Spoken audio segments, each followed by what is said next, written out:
नाम जाने आलम शेख उर्फ रबी लाल, उम्र 28 साल, वालिद का नाम शेख ऐलुन हमीद नगर, रहमत नगर, बरनपुर इलाका व शहर आसनसोल, जिला पश्चिम बर्धमान, वेस्ट बंगाल का रहने वाला अक़लियत समाज का एक गरीब नौजवान जो कबाड़ी का काम करता है। लोगों के घरों से जा जाकर कबाड़ लेता और बड़े कबाड़ व्यापारी को देता है। लड़का घर व परिवार और मोहल्ले के लोगों के मुताबिक निहायत लायक व शरीफ व सुलझा हुआ लड़का है। मेहनत करता है और अपने घर व परिवार का खूब ख्याल रखता है। अपने से बड़ों से इज्जत से और अपने से छोटों से प्यार से मिलना उसका स्वभाव है। लड़का सेहतमंद, तंदुरुस्त व चुस्त फुर्त है। जिंदगी पुरसकून अपने लोग और परिवार के साथ कट रही थी कि अचानक ऐसा क्या हुआ कि हीरापुर पुलिस ने जाने आलम शेख उर्फ रबीलाल को 4 सितंबर 2023 को गिरफ्तार कर लिया और 5 सितंबर 2023 को उसे मुलजिम करार देकर आसनसोल जेल भेज दिया गया। 5 सितंबर 2023 को उसकी बीवी हनीफा बीवी अपने बच्चों के साथ अपने शौहर से मिलने आसनसोल जेल जाती है। जब अपने शौहर से मिलती है तो उसका शौहर उसे बताता है कि वो बिल्कुल ठीक है, फिक्र करने की कोई बात नहीं है, बल्कि आने वाले 20 सितंबर 2023 तक उसे जमानत भी मिल जाएगी और एक बेहतर उम्मीद के साथ हनीफा बीवी घर लौट आती है। लेकिन कहानी तो कुछ और होने वाली थी, जिसकी किसी को कानो कान खबर भी ना थी, ना किसी ने ऐसा सोचा भी था। 14 सितंबर 2023 को रविलाल की एक बहन अपने भैया से मिलने आसनसोल जेल जाती है, लेकिन उसके चेहरे पे एक मायूसी व नाउम्मीदी छा जाती है, मानो कोई अनहोनी दस्तक दे रही हो जैसे। जब उसे बताया जाता है कि उसका भैया तो वहां था ही नहीं, उसे तो पुरुलिया जेल भेज दिया गया था। हम सबको ये सवाल सिस्टम से पूछना चाहिए कि क्या बगैर किसी इत्तला के किसी भी कैदी को एक जगह से दूसरी जगह भेजा जा सकता? नहीं। फिर क्यों उसके परिवार के किसी भी फर्द को इत्तला किए बगैर एक जगह से दूसरी जगह उसे भेजा गया, जबकि वो कोई बहुत बड़ा मुजरिम भी नहीं था, ना कोई प्रीवियस क्रिमिनल रिकॉर्ड्स थे, उसे तो वैसे भी 2-4 दिनों बाद जमानत मिलने वाली थी। फिर क्यों उसे भेजा गया? बहन अपनी आंखों में आंसू व सिसकियां लिए घर लौट आती है, लेकिन आखिरकार अनहोनी ने दस्तक दे ही दिया। दोपहर तकरीबन 2 बजे के आसपास हीरापुर पुलिस घर आती है और यह खबर देती है कि अब जाने आलम शेख और रबी लाल इस दुनिया में नहीं रहा, जेल में ही मर गया है।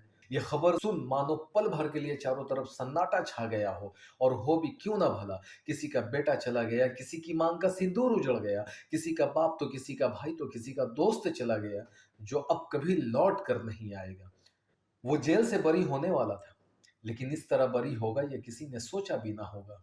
वैसे भी पिछले कुछ दिनों में हम सब ने देखा है कि किस तरह अक़लियत समाज व ओबीसी व अनुसूचित जाति व अनुसूचित जनजाति के लोग अगर कानून की हिरासत में हैं तो उनके हाथों में महफूज नहीं है। किस तरह उनके बीच कितनों को मारा गया, कानून के लोग तमाशाई बनकर देखते रहे। सच तो यह है कि इस तरह का कोई भी दर्दनाक व दिल दहलाने वाला हादसा कानून के लोगों के शामिल हुए बिना हो ही नहीं सकता। इस केस में भी साफ है कि कानून के लोग शामिल हैं और जाने आलम शेख उर्फ रबीलाल मरा नहीं है, बल्कि उसे मार दिया गया है। He has been killed, it's a murder. Jane Alam Sheikh उर्फ रबीलाल को पहले फंसाया गया और फिर फंसाकर उसे मार दिया गया, एक सोची समझी साजिश के तहत। जब रक्षक ही भक्षक हो जाए तो कोई कहाँ जाए इंसाफ की गुहार लगाने। घर व परिवार और मोहल्ले के लोग काफी आक्रोश में थे। हीरापुर थाना का घेराव भी किया गया, लेकिन वहां भी इंसाफ मिलने की कोई सूरत और उम्मीद नजर नहीं आई। फिर वो लोग local councillor office ward number 82 की काउंसिलर श्रीमती नरगिस बानो व इलाके के टीएमसी नेता एक्स एमएलए रानीगंज श्री सोहराब अली के पास एक उम्मीद लेकर गए।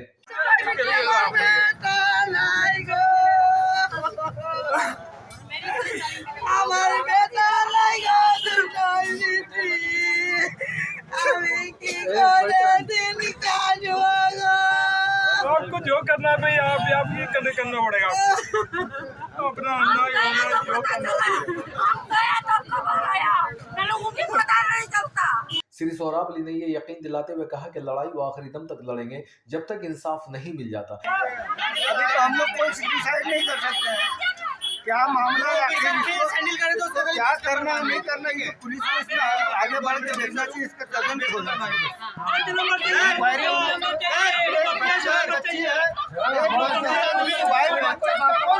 28 साल का लड़का है, 28 साल का यंग लड़का है। उन्हें जुडिशियल सिस्टम और संविधान पर पूरा भरोसा है। देखना होगा कि क्या इस गरीब को इंसाफ मिलता है, वो भी जब लड़ाई सिस्टम के खिलाफ हो।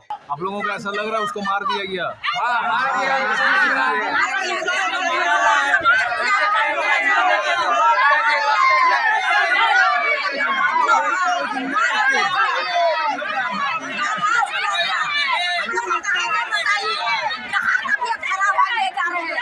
इस केस में सभी लोगों का कहना है कि पूरी तरह से कानून के लोग व जेल अधिकारी सब शामिल हैं।